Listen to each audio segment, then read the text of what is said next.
اعوذ باللہ من الشیطان اللعین الرجیم بسم اللہ الرحمن الرحیم۔ محترم ناظرین، السلام علیکم ورحمۃ اللہ وبرکاتہ۔ جیسے کہ یہ ہمارا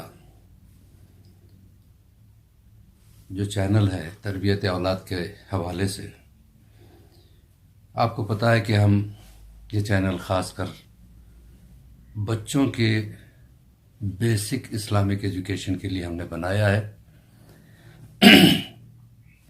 اور ہماری کوشش ہے کہ بچوں تک جو ہے نا بیسک اسلامک باتیں پہنچ جائے، کیونکہ آج میڈیا بہت کامن ہو چکا ہے۔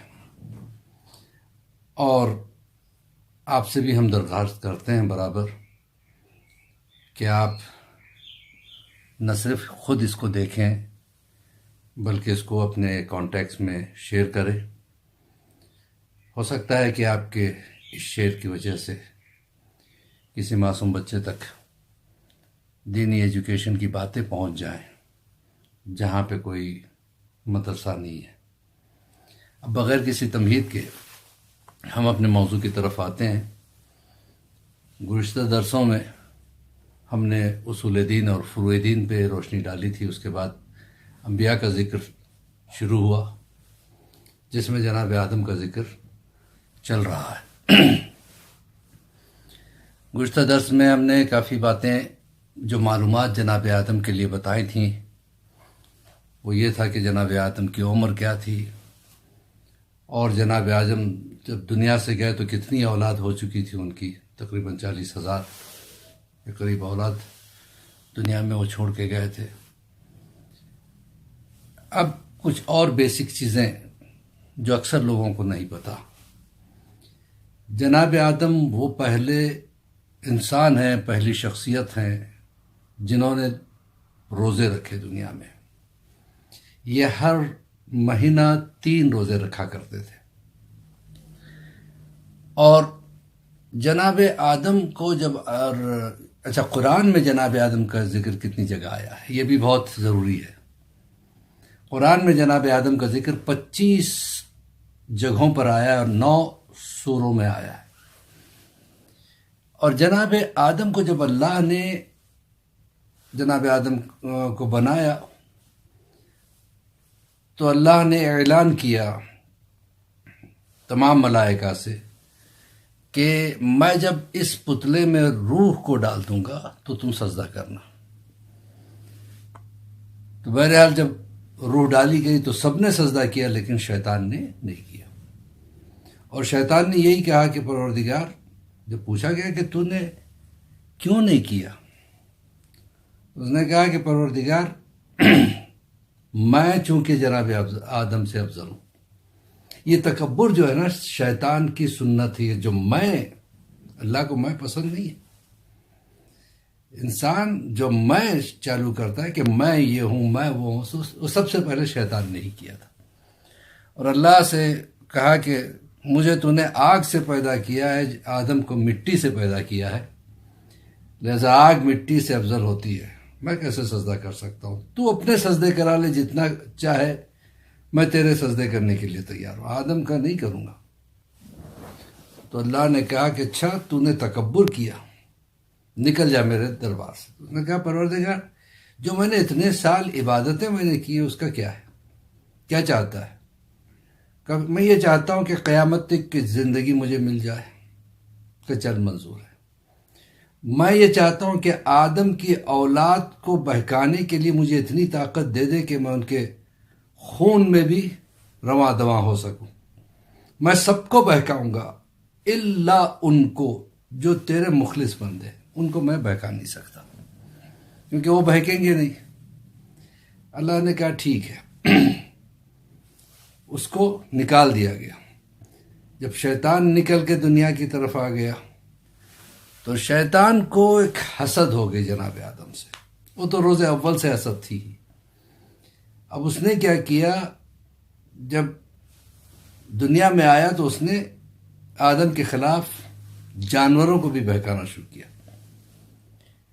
اور ادھر جناب آدم کے پاس پہنچا جنت میں، وہ اس طرح سے پہنچا کہ سانپ کے منہ میں بیٹھ کے شیطان گیا تھا۔ آج کی طرح سانپ چھوٹا سا نہیں تھا، سانپ اونٹ سے زیادہ بڑا ہوا کرتا تھا جنت میں، اور سب سے خوبصورت جانور ہوا کرتا تھا۔ سانپ کا آنا جانا جنت کے باہر بھی رہتا تھا، تو یہ جب باہر آیا تو اس نے گزارش کی، بہرحال سانپ اس کے لیے راضی ہو گیا، اور یہ سانپ کے منہ میں بیٹھ کے جو ہے نا جنت میں آیا، اور جناب آدم کے سامنے آ کے گفتگو کرنے لگا، اور جناب آدم کو بہکانے کی کوشش کیا، کیونکہ جناب آدم سے اللہ نے کہا تھا کہ سب کچھ کھاؤ، جہاں چاہو گھومو پھرو، سوائے ایک درخت کے، اس شجر کا پھل نہیں کھانا۔ جناب آدم سے آ کے جو ہے نا شیطان نے کہا کہ آپ یہ کھا لیجئے تو آپ سدا جنت میں رہیں گے۔ جناب آدم نے انکار کیا تو جناب حوا کے پاس پہنچا، اور جناب حوا کو کس طریقے سے بہکایا کہ اگر آپ یہ پھل کھا لیں گے تو آپ کے شوہر سدا آپ کے فرما بردار رہیں گے، اور عورت کو اس سے بڑھ کے کیا چاہیے۔ جناب حوا نے ضد کی جناب آدم سے، بہرحال بہت مختصر کر رہا ہوں، جناب آدم اور حوا نے اس پھل کو چکھ لیا، جس کا نتیجہ یہ ہوا کہ اللہ نے ان دونوں کو جو ہے نا جنت سے نکالا، اور دنیا میں مختلف جگہوں پہ ان کو نازل کر دیا۔ جناب آدم جب دنیا میں آ رہے تھے اس وقت شیطان نے جو ہے نا، دیکھیں سانپ کے منہ میں آیا تھا، لہذا اللہ نے کیا کیا، سانپ کے منہ میں زہر رکھ دیا، اور سانپ سے لوگوں کو خوفزدہ کر دیا۔ پہلے سانپ بہت مانوس ہوا کرتا تھا جناب آدم سے۔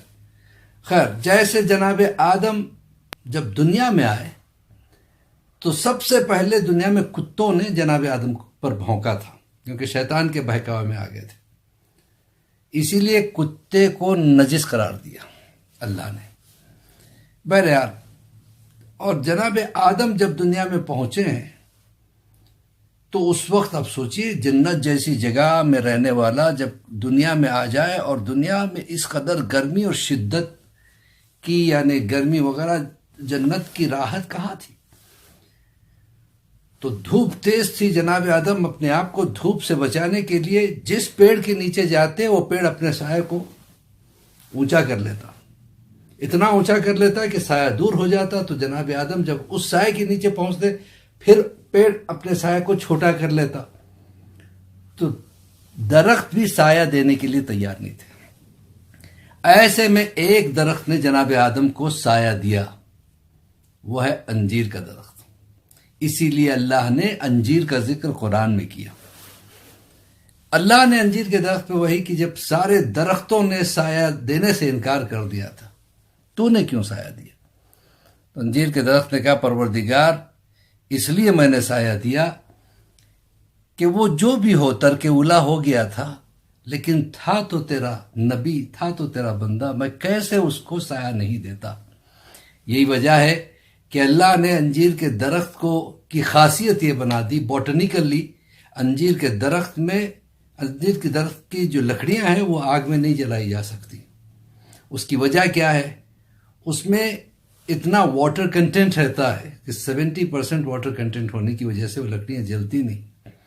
اللہ نے کہا کہ اے انجیر، تو نے میرے نبی کو سہارا دیا، لہٰذا نہ تجھے دنیا کی آگ جلا سکتی ہے نہ آخرت کی آگ جلا سکتی ہے۔ اب سوچئے گا، جس آدم جیسے نبی کو سہارا دینے کی وجہ سے آگ جو ہے جلا نہیں سکتی اس کو، تو جس نے جناب آدم کے سردار یعنی فخر جناب آدم جناب محمد مصطفیٰ صلی اللہ علیہ وسلم کو سہارا جس نے دیا ہو، جس نے سینے پہ سلایا ہو، جس نے گودی میں کھلایا ہو، اس جناب ابو طالب کا مرتبہ کیا ہوگا۔ آج کے لیے ہم یہیں پہ روکتے ہیں۔ السلام علیکم ورحمۃ اللہ وبرکاتہ۔